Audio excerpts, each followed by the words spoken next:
الحمد لله نحمده ونستعينه ونستغفره ونعوذ بالله من شرور أنفسنا ومن سيئات أعمالنا من يهده الله فلا مضل له ومن يضلل فلا هادي له وأشهد أن لا إله إلا الله وحده لا شريك له وأشهد أن محمدًا عبده ورسوله أما بعد فإن خير الحديث كتاب الله وخير الهدي هدي محمد صلى الله عليه وسلم وشر الأمور محدثاتها وكل محدثة بدعة وكل بدعة ضلالة وكل ضلالة في النار رب اشرح لي صدري ويسر لي أمري واحلل عقدة من لساني يفقهوا قولي اللهم انفعنا بما علمتنا وعلمنا ما ينفعنا وزدنا علما رب أوزعني أن أشكر نعمتك التي أنعمت علي وعلى والدي وأن أعمل صالحا ترضاه وأصلح لي في ذريتي إني تبت إليك وإني من المسلمين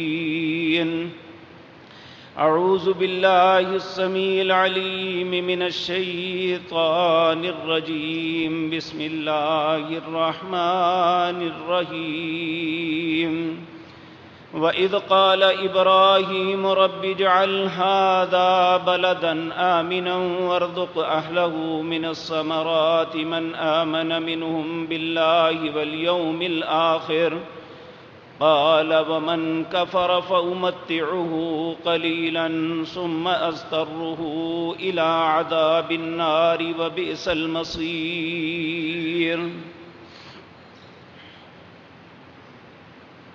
حضرات محترم،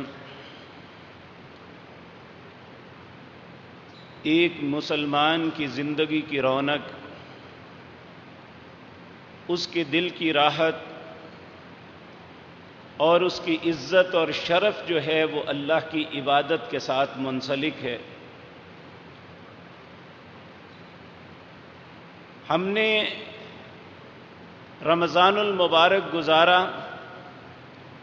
اور اپنی زندگی میں کئی رمضان المبارک دیکھے، اس میں عبادتیں، ریاضتیں، قرآن کی تلاوت، رات کے قیام، دن کے روزے، مسجدوں کی رونق، سب کچھ دیکھا۔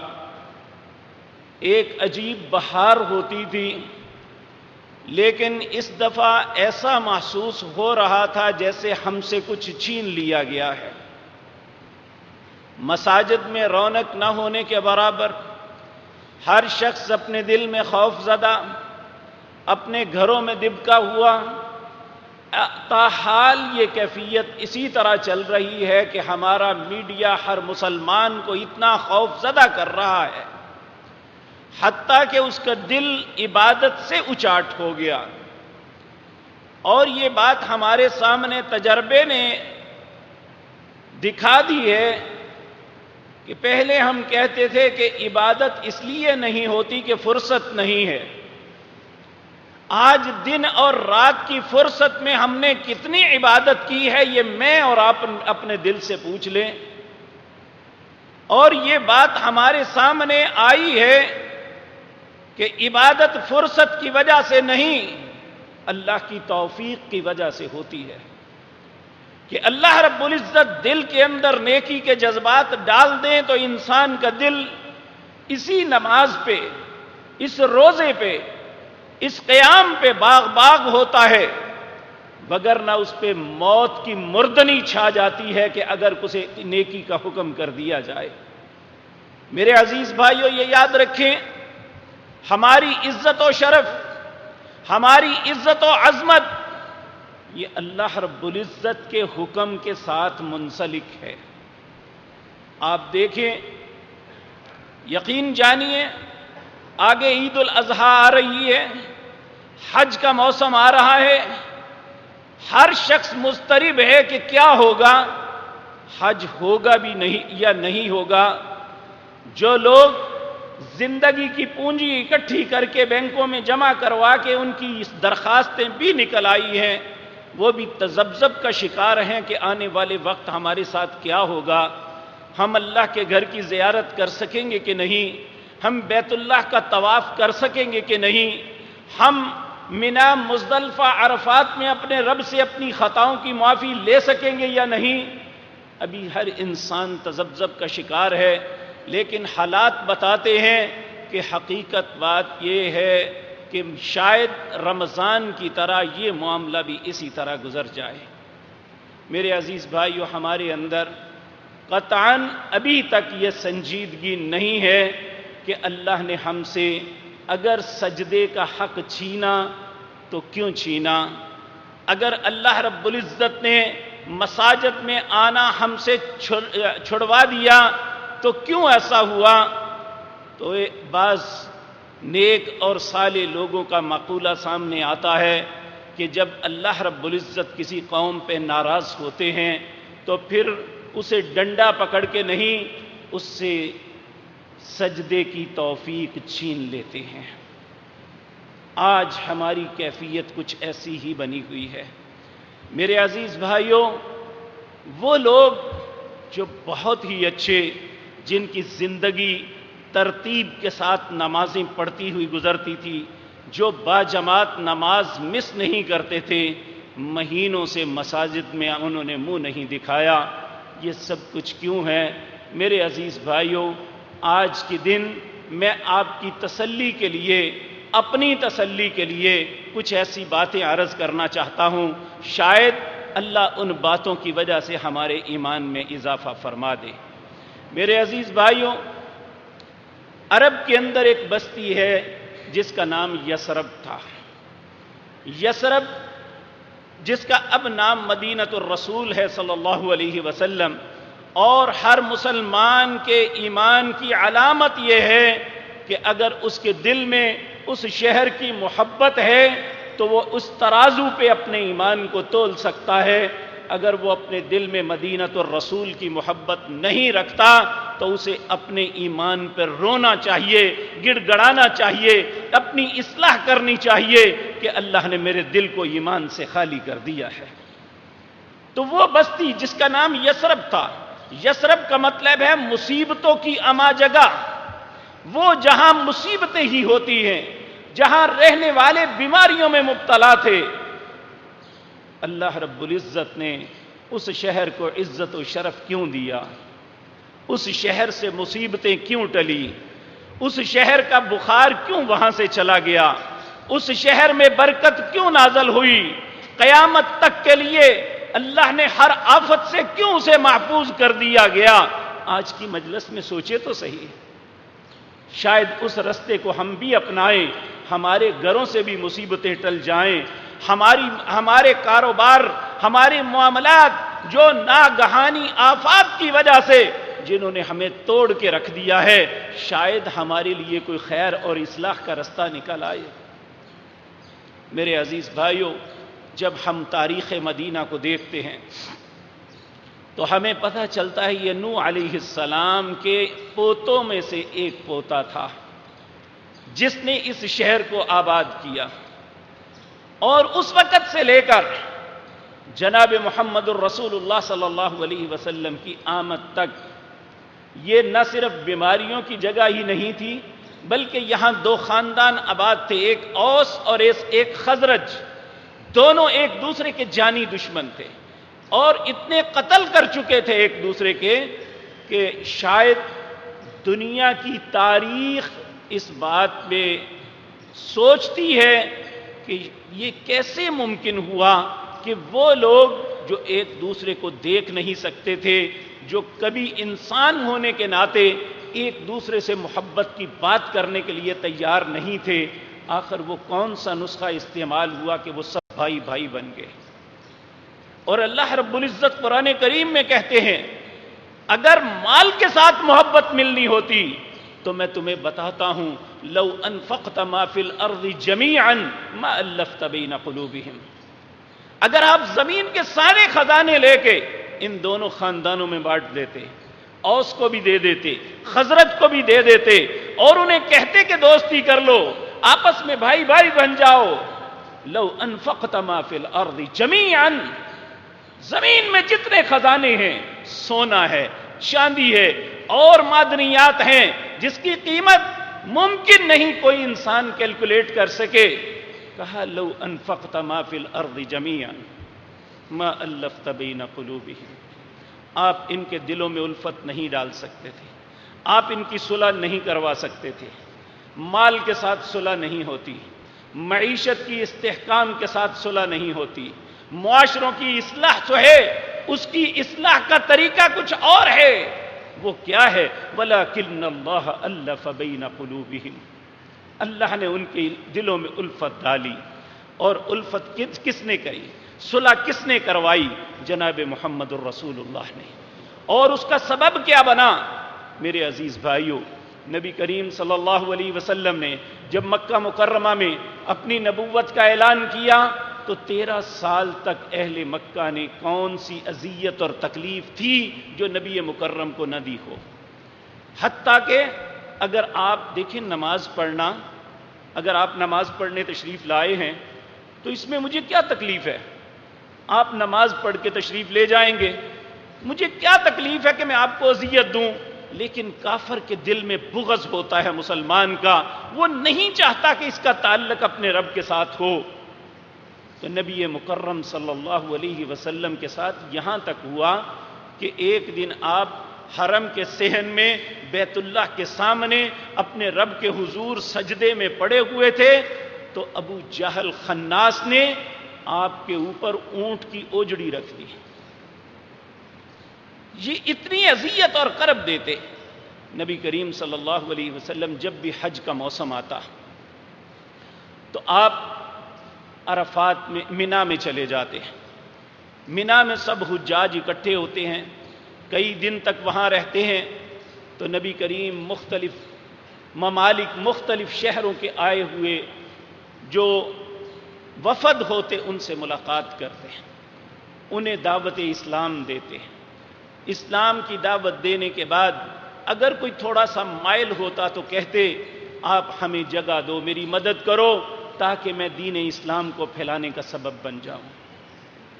تو کفار کا پروپیگنڈا اتنا شدید تھا، وہ نعوذ باللہ لوگوں میں پھیلایا ہوا تھا، یہ ایک مجنون نعوذ باللہ پاگل شخص ہے، اس کی بات کی طرف کوئی توجہ نہ دے، یہ نعوذ باللہ بے دین شخص ہے، یہ نامعلوم کون سا دین لے کے آیا ہے، تو لوگ کوئی بھی آپ کے ساتھ حامی نہ برتے۔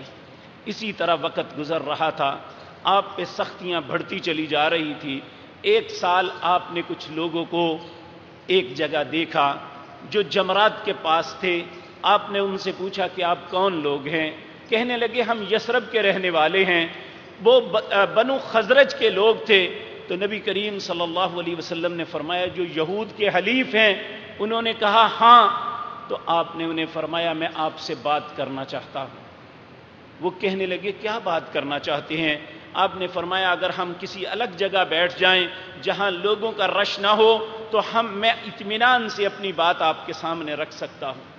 انہوں نے کہا ہاں معقول بات ہے، ایک انسان جو چہرے سے دانا اور عقل مند لگتا ہے، جو چہرے سے ہی بڑا خوبصورت، اور یاد رکھیں اللہ رب العزت نے نیک انسان کے چہرے چاہے وہ اس کا رنگ کالا کیوں نہ ہو ایک عجیب بشاشت رکھی ہوتی ہے، اور نبی مکرم تو سارے نیکوں کے امام تھے، ان کے چہرے پہ کتنی بشاشت ہوگی، کتنی خوبصورتی ہوگی، اور انسان دیکھ کے نبی مکرم صلی اللہ علیہ وسلم کے چہرے کو مرعوب ہو جاتا۔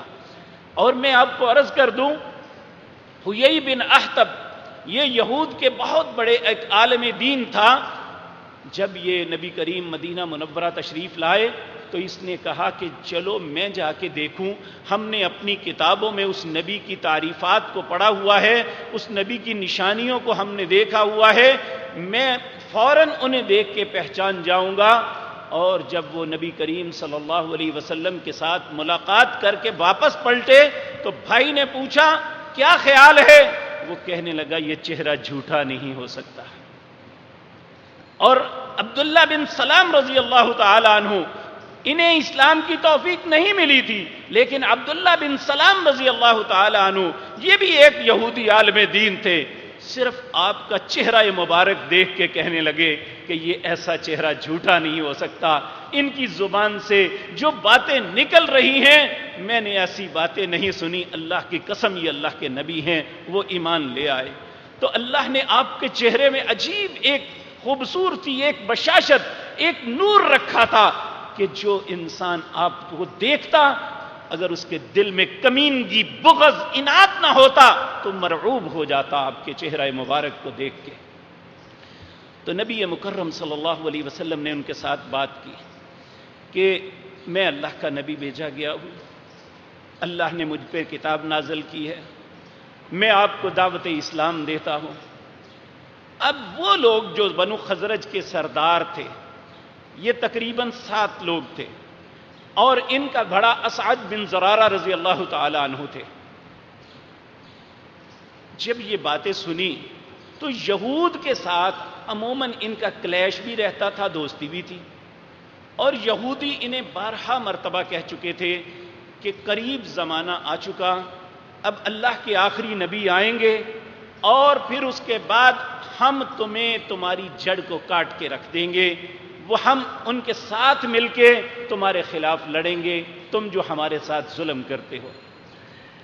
اسد بن زرارہ نے نبی کریم نے کی باتیں جب سنی تو یہ اپنے ساتھیوں سے الگ مشورہ کرنے لگا کہ یہود ہمیں اس بات کی ہمیشہ دھمکی دیتے آئے ہیں، اور یقین جانیے اپنے ساتھیوں کو کہتا ہے کہ اس شخص کی زبان سے جو بات نکلی ہے، میں بڑی بڑی لوگوں کے ساتھ میٹنگز کی ہیں، لوگوں کے ساتھ ٹاک کیے ہیں، لیکن ان کی زبان کی خوبصورتی، ان کی بات کا حسن اور ان کی سچائی، اسے میں جھٹلا نہیں سکتا، تو کیوں نہ ہم یہود سے پہل کرتے ہوئے ان پہ ایمان لے آئیں۔ تو مدینہ منورہ کے ان 7 لوگوں نے نبی کریم صلی اللہ علیہ وسلم کی دعوت کو قبول کر کے مسلمان ہو گئے۔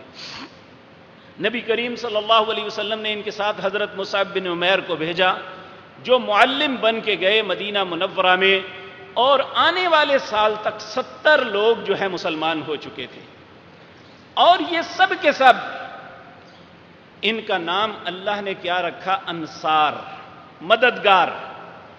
دنیا میں کسی کا نام انصار نہیں ہے، انصار ہیں جناب محمد الرسول اللہ صلی اللہ علیہ وسلم کے، تو مدینہ کے لوگ ہیں۔ اور نبی کریم صلی اللہ علیہ وسلم جب یہ 70 لوگ آئے، انہوں نے آپ کے ہاتھ پہ بیعت کی اور پھر آپ کو ریکویسٹ کی، ہم اپنی سرزمین آپ کو دیتے ہیں، ہم آپ کی حفاظت کی ذمہ داری لیتے ہیں کہ آپ وہاں تشریف لائیں۔ اس سے پہلے نبی کریم صلی اللہ علیہ وسلم کو خواب میں دکھایا گیا کہ ایک سرسبز زمین کی طرف مجھے ہجرت کا حکم ہوا ہے۔ آپ فرماتے ہیں میں نے سمجھا شاید یمن کی طرف یا شاید فلاں یمامہ کی طرف، لیکن وہ حقیقتاً یثرب کی طرف تھی۔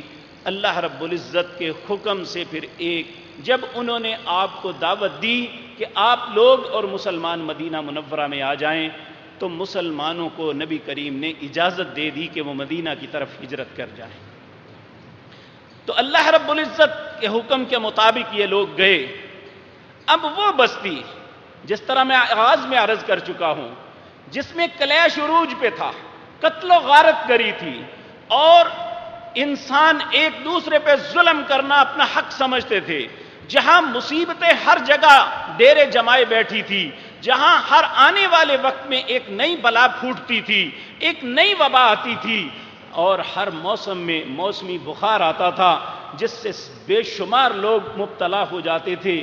اب انہوں نے جب اللہ کے دین کی مدد کا بیڑا اٹھایا، جب انہوں نے اسلام کے بانی جناب محمد الرسول اللہ صلی اللہ علیہ وسلم کی مدد کرنے کا ٹھانا، اور یقیناً اپنے مال اور اپنی جان تک رسول اللہ صلی اللہ علیہ وسلم اور اسلام کے لیے لٹا دی.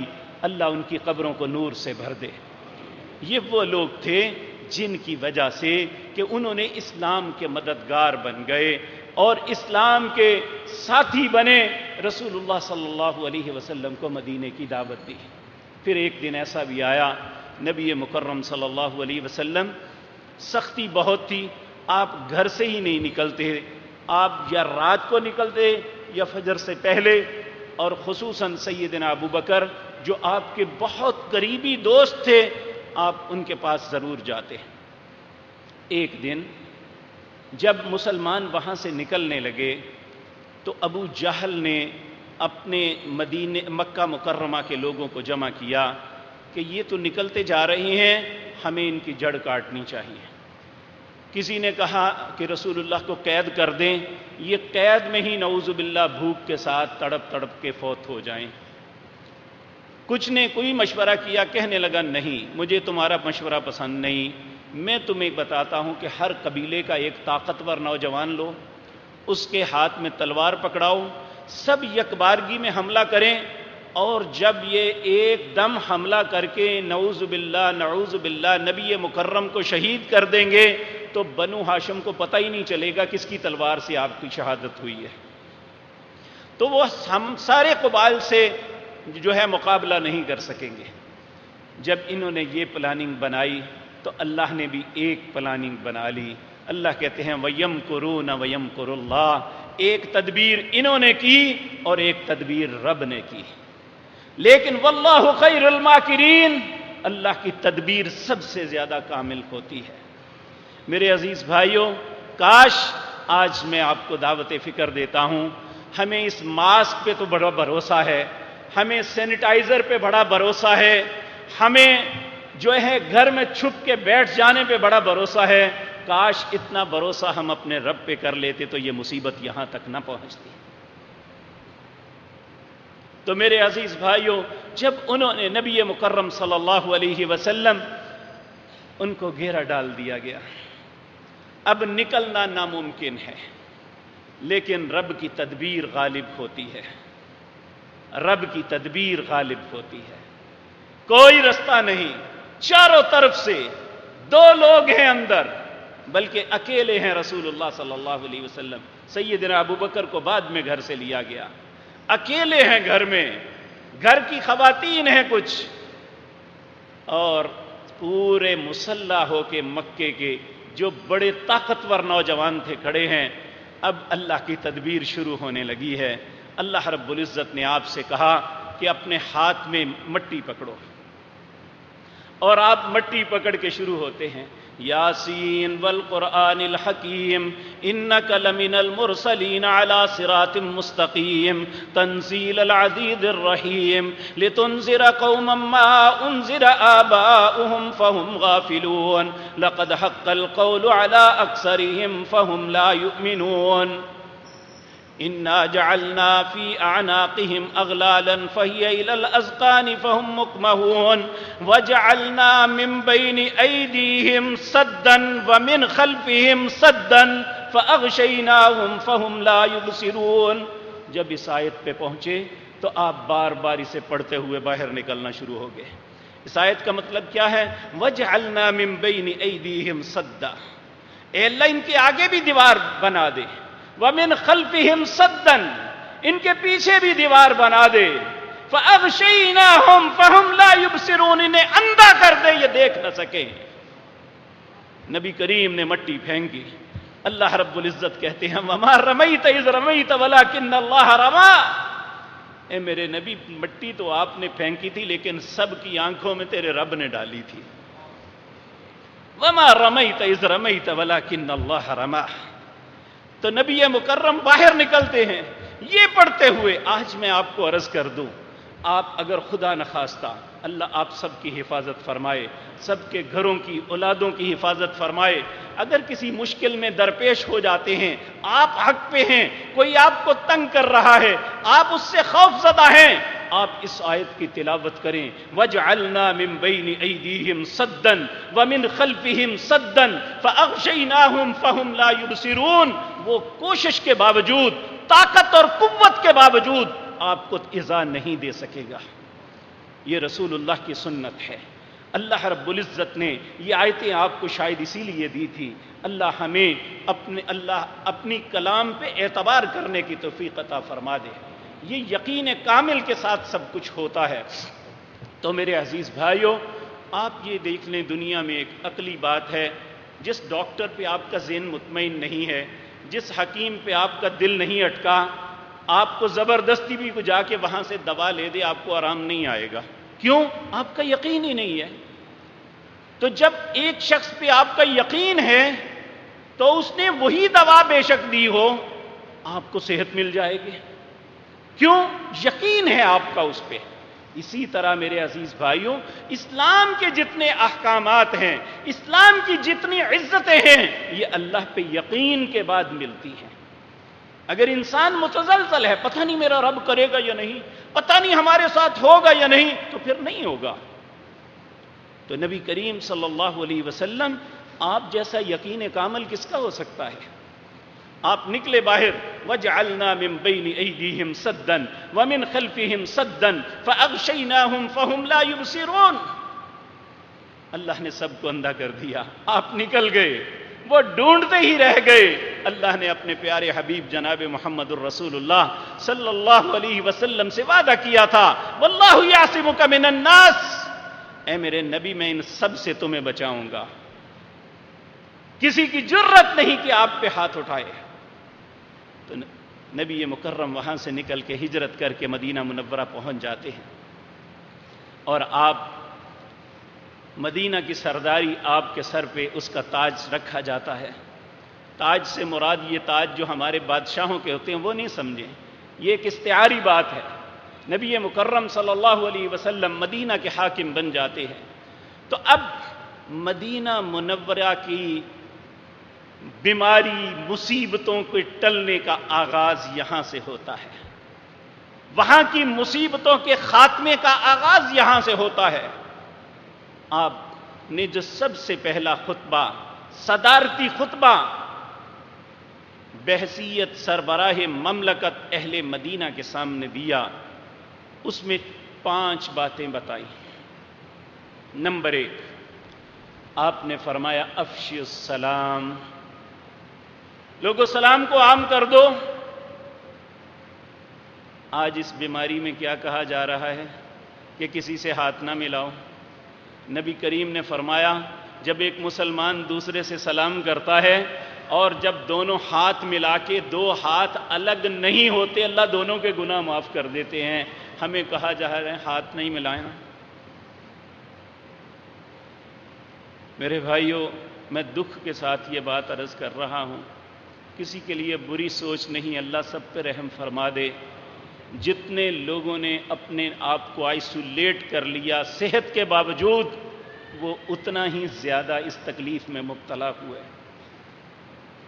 اور جنہوں نے اللہ کے گھروں کے ساتھ تمسک کیا، اپنے رب پہ توکل کیا، وہ پہلے دن جس طرح تھے آج بھی اسی طرح ہے۔ یہ اللہ کا خاص احسان ہے۔ کوئی کیا کہتا ہے مجھے نہیں اس کی پرواہ، لیکن اللہ ذوالجلال کے ہاتھ میں ہے، صحت اور عافیت بھی اس کے ہاتھ میں ہے۔ اس کے حکم کے سامنے کوئی چیز دم نہیں مار سکتی۔ انما امرہ اذا اراد شیئا ان یقول له کن فیکون۔ جب بھی وہ کسی کام کا ارادہ کرتا ہے، اسے کوئی ڈاکٹروں کی ٹیم نہیں بھیجنی پڑتی، اسے کوئی فوج نہیں بھیجنی پڑتی، اس کے لیے کوئی وسائل کی ضرورت نہیں، وہ صرف حکم دیتا ہے، ہو جا، ہو جاتا ہے۔ کیا آپ دیکھتے نہیں ہیں کہ شدید ترین گرمی اور کرب کے اندر لوگ مبتلا ہوتے ہیں، اچانک ایک ٹھنڈی ہوا کا جھونکا آتا ہے، اس کے پیچھے بادل آتے ہیں، وہ بارش لے کے آتے ہیں، چند لمحوں کے اندر پورے خطے کے اندر موسم زمین و آسمان کی طرح بدل جاتا ہے۔ وہ کون کرنے والا ہے؟ اگر اس زمین پہ ایک وبا اور بیماری پھیلی ہے تو اس وبا اور بیماری کو لے جانا رب کے لیے تو کوئی مشکل نہیں ہے. تو ہم کیوں نہ وہی رستہ اختیار کریں جو اہل مدینہ نے کیا تھا. وہ اسلام کے خدمتگار بن کے ان کے سر سے یہ بلائیں ٹلی تھی، اور اس کائنات کے اندر نبی اللہ کا ہر نبی ہی عظیم، اور اللہ ان کے اندر ایک منفرد حیثیت بناتا ہے. لیکن نبی و مکرم صلی اللہ علیہ وسلم تو سارے انبیاء کے امام تھے. اللہ نے جو عزت و شرف آپ کو دیا تھا، آپ اللہ کے حبیب تھے صلی اللہ علیہ وسلم، اور ہمارے آپ قدوہ ہیں، ہمارے قائد ہیں، ہمارے رہبر ہیں. آپ کی ایک ایک بات ہمارے لیے قابل عمل ہے. اللہ ہمیں اپنے نبی کی باتوں پہ یقین کرنے کی توفیق دے. تو میرے عزیز بھائیو، نبی مکرم وہاں گئے، خطبہ دیا، پہلی بات یہ کہی تمہاری اصلاح کی یہاں سے آغاز ہوتا ہے. افشی السلام، سلام کو عام کر دو، ایک دوسرے کی سلامتی کے ضامن بن جاؤ. جب ایک دوسرے کے لیے دل میں خیر کے جذبات ہو جائیں، میں آپ کے لیے خیر سوچوں، آپ میرے لیے خیر سوچیں، آپ میرے لیے بھلائی کریں، میں آپ کے لیے کروں، تو یقین جانیے پھر اللہ اس معاشرے پہ اپنی رحمتیں نازل کرتا ہے. جب ہم ایک دوسرے کو توڑنے پہ لگ جائیں، جب ہماری ذہنی کیفیت یہ ہو، کاروباری رقابت، فرقہ وارانہ رقابت، برادریوں کی رقابت، اور جو ہے ایک دوسرے کی مفاد کے خلاف رقابت، یہ رقابتیں ایک دوسرے کو رسوا کرنے کی ساری زندگی جدوجہد اور کوشش کرتی ہیں، ایسے طریقے سے کبھی بھی اصلاح نہیں ہو سکتی. رسول اللہ نے یہ فرمایا افشی السلام. اگر مجھے آپ سربراہ مملکت سمجھتے ہو تو سب سے پہلے میری طرف سے آرڈر یہ ہے، افشی السلام، سلام کو عام کر دو، ایک دوسرے کی سلامتی کا ضامن بن جاؤ. دوسرا، وطعم الطعام، دوسرے سے کھانا نہیں، دوسرے کی پاکٹ پہ نظر نہیں، دوسرے کے مال کو ہتھیانا نہیں. جو تمہارے پاس ہے یہ سوچو کہ میں دوسروں کی کیا بھلائی کر سکتا، دوسرے کو کھلاؤ. وطعم الطعام. تیسرا، دیکھیں جو رشتے ہوتے ہیں نا، قریبی رشتے، ان میں مفادات کا کلیش ہوتا ہے. بھائیوں میں تقسیم کا کلیش ہوتا ہے، بہنوں کے ساتھ کوئی اور قسم کے کلیش ہوتے ہیں، چچاؤں کے ساتھ. اسی لیے ہمارے معاشرے میں رشتے جو قریبی رشتے ہیں انہیں شریکہ کہتے ہیں. تو اللہ کے پاک پیغمبر نے فرمایا وصلوا الارحام، صلہ رحمی کرو. اولو الارحام کون سے رشتے ہیں؟ جو دادی اور نانی کی اولاد ہوتے ہیں، یعنی ننہال بھی ددہال بھی، نانی اور دادی کی جتنی اولاد ہے وہ اولو الارحام ہیں. کہا ان کے ساتھ خیر کرو. اور یہ یاد رکھیں، جو اپنے رشتہ داروں میں خیر کا عادی ہو جاتا ہے وہ پھر انسانیت میں بھی خیر اور بھلائی کا عادی ہوتا ہے. کیونکہ یہاں تو مفاد پہ زد پڑتی ہے نا، تو اگر وہ مفادات کو قربان کر کے اپنوں کے ساتھ خیر کرتا ہے تو پھر اس کی عادت بن جاتی ہے کہ وہ دوسروں کے ساتھ بھی خیر کرے. اور ہم اپنے معاشرے میں دیکھتے ہیں جو لوگ اپنے رشتہ داروں کے اندر، اپنے خاندانوں کے اندر بھلائی کرتے ہیں، احسان کرتے ہیں اور اپنے مفادات کو چھوڑ دیتے ہیں، ہم دیکھتے ہیں کہ وہ معاشرے کے اندر بھی بہت خوبصورت انسان نظر آتے ہیں، وہ معاشرے کے اندر بھی وہی کردار ادا کرتے ہیں. اللہ ہمیں بھی ایسا کردار ادا کرنے کی توفیق عطا فرمائے. چوتھی بات یہ فرمائی صلو باللیل والناس نیام. فجر، ظہر، عصر، مغرب، عشاء، یہ نمازیں اس طرح فرض ہیں جس طرح ہمارا سانس لینا. جس طرح یہ سانس بند ہو جائے تو انسان کے ساتھ کیا ہوتا ہے؟ یہ جو بیماری کرونا ہے اس میں کیا ہے کہ پھپھڑے، ان کی جتنی وینز ہیں بند ہو جاتی ہیں، سانس میں دشواری، الا ھذا القیاس جب بالکل بند ہو جاتی ہیں، سانس لیا نہیں جاتا، انسان کی ڈیتھ ہو جاتی ہے، یا اس کے خون میں کلاٹ آ جاتے ہیں کہ وہ اس کلاٹ کی وجہ سے وہ سانس نہیں لے پاتا تو اس کی ڈیتھ ہو جاتی ہے، اسی طرح میرے عزیز بھائیو اگر انسان کے سانس کو بند کر دیا جائے تو وہ مر جاتا ہے۔ تو ایک بظاہر زندہ انسان جب اس سے یہ 5 نمازیں چھن جائیں وہ بھی مرا ہوا انسان ہے، اللہ کی نظروں میں وہ زندہ نہیں ہے۔ تو اللہ رب العزت ہمیں توفیق دے۔ تو نبی کریم نے کہا یہ 5 تو اپنی جگہ ہے، یہ تو پڑھنی ہے، لیکن اے امت محمد الرسول اللہ، اصلاح کے لیے، کیونکہ یہ نماز وہ ہے کہ جس کے ساتھ انسان کے کردار پہ بہت اچھے اثرات مرتب ہوتے ہیں۔ ویسے تو ہر نماز ہی بے حیائی تو روکتی ہے اور برائی سے روکتی ہے، ظلم و تعدی سے روکتی ہے، لیکن خصوصاً یہ رات کی نماز جسے تہجد کہتے ہیں، یہ انسان کے کردار پہ زبردست اثر انداز ہوتی ہے۔ اللہ رب العزت ہمارے نصیب میں کر دے۔ اور ایک صرف یہ نہیں، نبی مکرم نے فرمایا یہ 4 کام کر لو، میں تمہیں لکھ کے دے دیتا ہوں۔ یہ لکھ کے دینے والی بات میری ہے، آپ نے کہا میں یقین دلاتا ہوں، تم اللہ کی جنت میں سلامتی کے ساتھ داخل ہو جاؤ گے، یہ تو آخرت کا انعام ہے، دنیا کا یہ ہے کہ تمہارے شہر میں امن ہو جائے گا۔ اب نبی مکرم صلی اللہ علیہ وسلم جب لوگوں نے آپ کی بات کو قبول کر لیا، لوگ آپ کے مددگار بن گئے، تو پھر مدینہ منورہ میں جب پہلا پھل آیا تو وہ پھل لے کے لوگ نبی کریم کی خدمت میں حاضر ہوئے، اور حدیث میں آتا ہے، حضرت ابو ہریرہ کہتے ہیں کہ جب بھی کسی بھی شخص، کسی ذمہ دار کا کوئی بھی پھل، پہلا پھل وہ پکتا، وہ لے کے نبی مکرم صلی اللہ علیہ وسلم کی خدمت میں حاضر، فَإِذَا أَخَذَهُ، نبی کریم اس پھل کو پکڑ لیتے، کھالا، پھر اللہ سے دعا کرتے، اللہم بارک لنا فی ثمرنا، اے اللہ یہ ہمارے اس پھل میں برکت ڈال دے۔ یہ حاکم تھے اور لوگوں کی خیر کا سوچتے تھے، اور یقین جانیے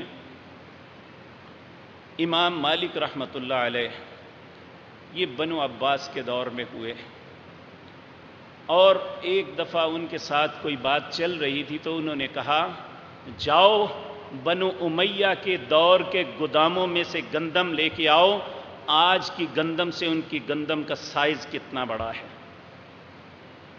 یہ حکمرانوں کی خیر، حکمرانوں کے دلوں میں اپنی عوام کی بھلائی کے اثرات پھلوں پہ پڑتے ہیں، یہ رسول اللہ نے ہمیں طریقہ بتلایا۔ اور آج دیکھ لیں، آپ پورے علاقے میں گندم ڈھونڈ کے دیکھ لیں، آپ کو ساری گندم مری ہوئی ملے گی۔ ہم کسی کی موافقت یا مخالفت نہیں کرتے، لیکن یہ سب کچھ کیا ہو رہا ہے، ہمیں سوچنا چاہیے۔ اللہ کے پیارے حبیب پھل کو پکڑتے صلی اللہ علیہ وسلم اور دعا کرتے، اللہم بارک لنا فی ثمرنا۔ جب حکمران کے دل میں یہ ہو کہ جب ان کی پیداوار آئے گی تو میں نے چھیننی کس طرح ہے، پھر اللہ اس سے برکت اٹھا لیتے ہیں۔ جب اس کے دل میں یہ خیر ہوگی کہ اللہ انہیں برکت دے، تو پھر مملکت میں بھی برکت ہوگی اور لوگوں کو بھی اس سے خیر ملے گی۔ تو اللہ کے پیارے حبیب نے دعا کی، اللہم بارک لنا فی ثمرنا وبارک لنا فی مدینتنا، اے اللہ ہمارے اس شہر میں بھی برکت ڈال دے، وبارک لنا فی ساعنا، وہ اس زمانے میں ترازو نہیں، ٹوپا ایک برتن ہوتا تھا، اس میں تولتے تھے، وہ 2 قسم کے، ایک سا ایک مد، سا بڑا ہوتا، مد چھوٹا ہوتا تھا، تو یہ اس میں تول کے دیتے تھے کہ اے اللہ ہماری پیمانے میں بھی برکت عطا فرما دے۔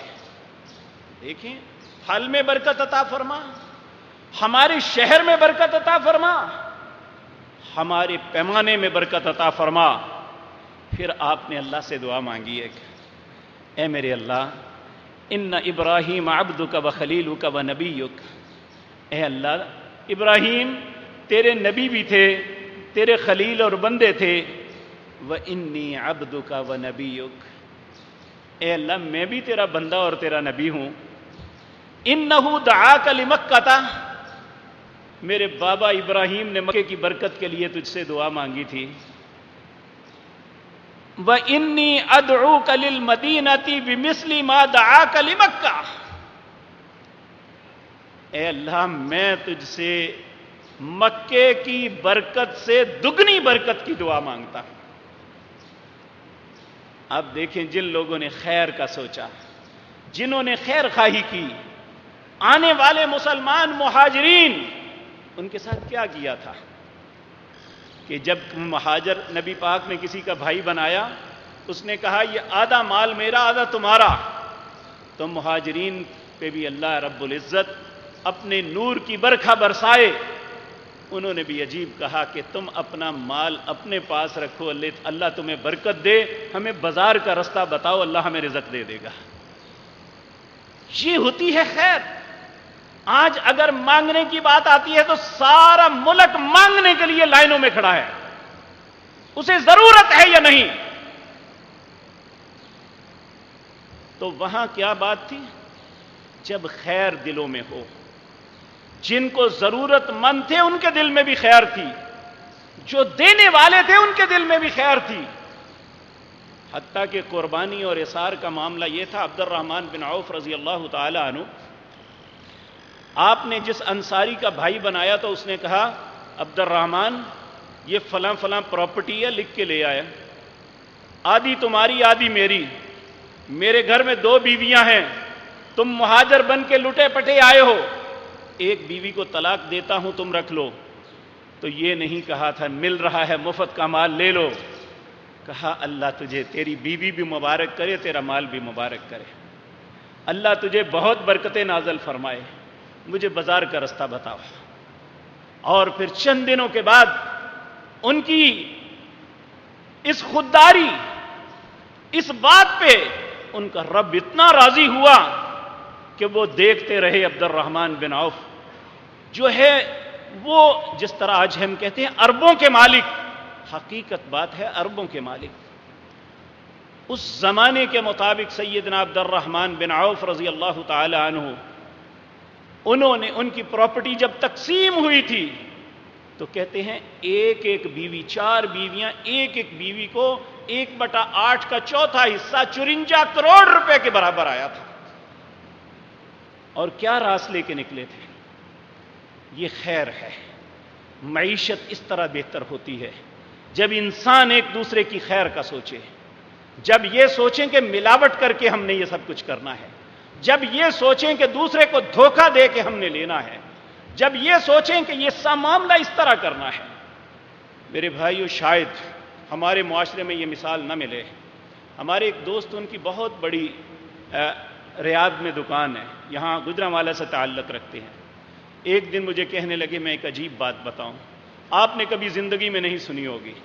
کہتا ہے میں اپنے سامنے ایک دکان پہ بیٹھا ہوا، اس پہ وہ مسلسل 1 2 3 گاہک اس نے بکتائے، چوتھا گاہک آیا، اس نے کہا مجھے یہ چیزیں چاہیے، وہ کہنے لگے وہ سامنی دکان سے لے لو۔ وہ چلا گیا سامنی دکان پہ، تو میں نے اسے کہا تیرے پاس یہ بھی پڑی ہوئی ہے، یہ بھی پڑی ہوئی ہے، یہ بھی پڑی ہوئی ہے، تو نے اسے وہاں کیوں بھیجا؟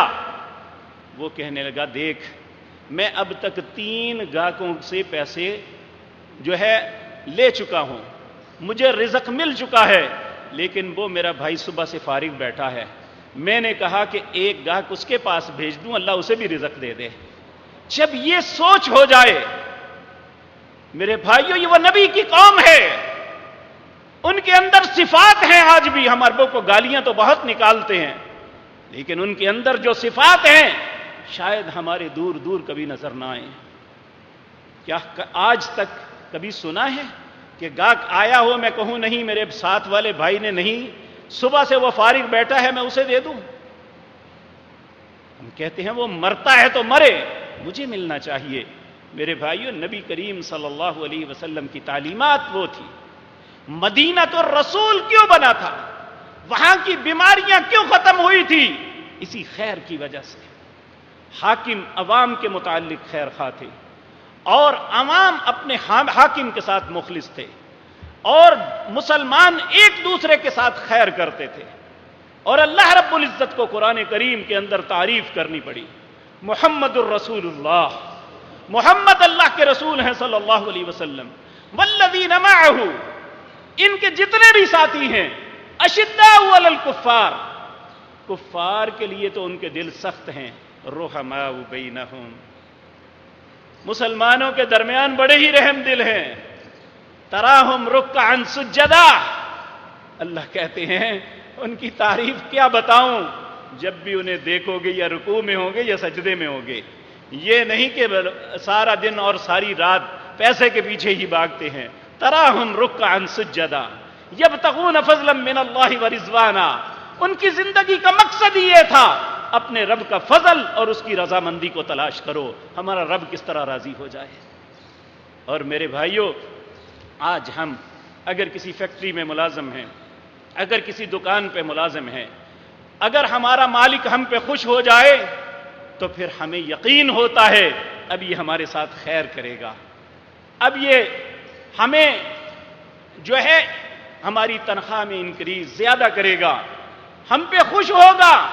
تو میرے بھائیو، جب ہم اپنے رب کے رضامندی کو تلاش کریں گے، جس طرح صحابہ نے کی، اللہ رب العزت نے قرآن کے اندر کہا محمد الرسول اللہ والذین معہ اشداء علی الکفار رحماء بینہم تراہم رکعا سجدا یبتغون فضلا من اللہ ورضوانا سیماہم فی وجوہہم من اثر السجود، ان کے چہروں پہ شرابیوں کی طرح پھٹکار نہیں ہوگی، ان کے چہروں پہ رشوت کی پھٹکار نہیں ہوگی، ان کے چہروں پہ ظلم تعدی کی پھٹکار نہیں ہوگی، تراہم رکعا سجدا یبتغون فضلا من اللہ ورضوانا سیماہم فی وجوہہم من اثر السجود، ان کے چہروں پہ اگر تمہیں کچھ نظر آئے گا تو سجدوں کے نشان نظر آئے گا۔ اس لیے اللہ نے خیر کی تھی، اس لیے اللہ رب العزت ہر معاملے میں انہیں برکتیں دیتا تھا، اللہ ہر مصیبتیں ان سے اٹھاتا تھا، جس جگہ رہتے تھے اللہ اس جگہ پہ برکت نازل فرما دیتا تھا۔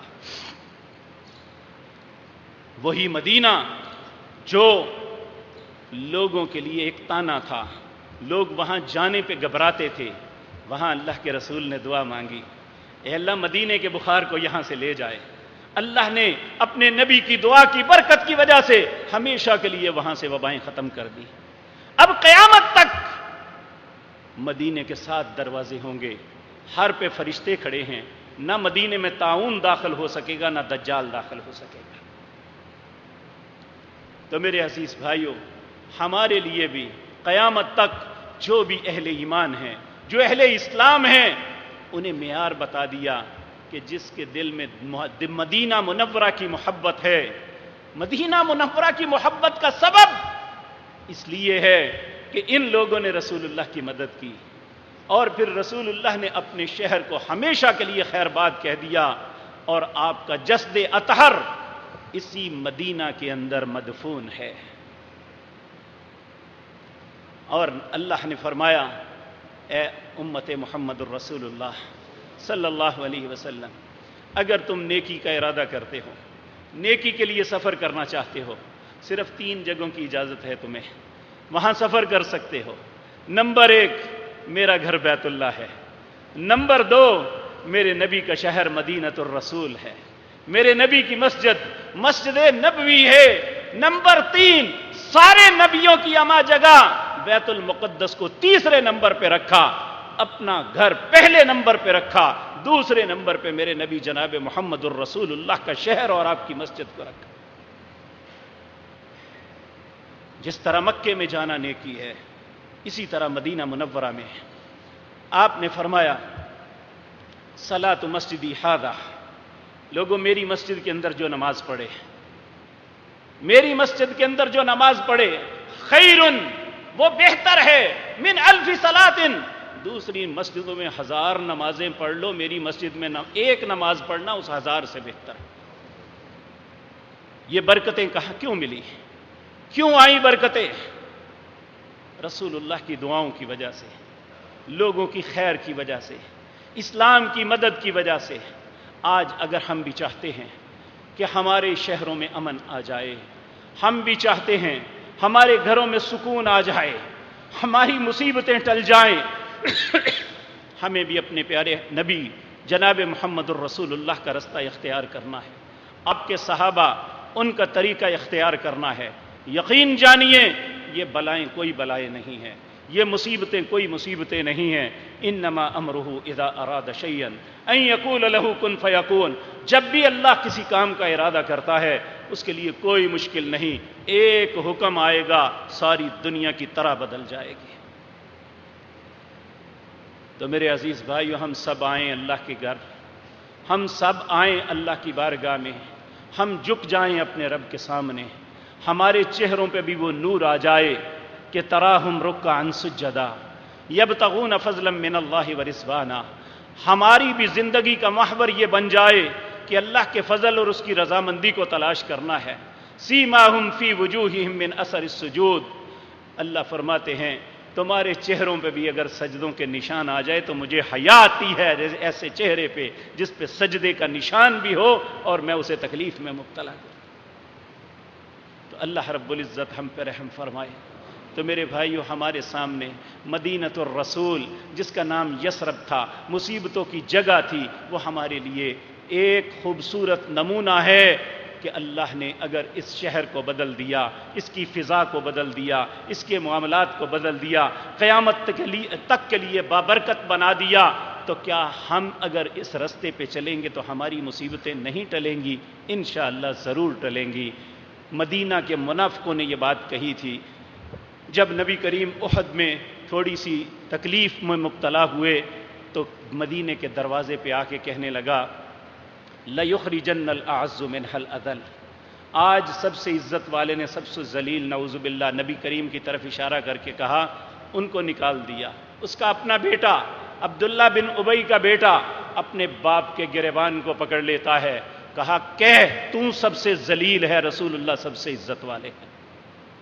اس کی زبان پہ لفظ نہیں آ رہے تھے، آسمان سے اللہ نے وحی کر کے کہا وَلِلَّهِ الْعِزَّةُ وَلِرَسُولِهِ وَلِلْمُؤْمِنِينَ وَلَكِنَّ الْمُنَافِقِينَ لَا يَعْلَمُونَ۔ یہ نہیں کہتا تو نہ کہے، تیرا رب کہتا ہے عزت اللہ کے لیے ہے، عزت اس کے رسول کے لیے ہے، عزت اہل ایمان کے لیے ہے۔ وہ عزتیں تو پا گئے، اللہ ہمیں ایمان والا بننے کی توفیق عطا فرما دے تاکہ عزت ہمارا مقدر بھی بن جائے، دنیا اور آخرت کی بھلائی ہمیں مل جائے، دنیا اور آخرت کی ہر مصیبت ٹل جائے۔ اقول قولی ھذا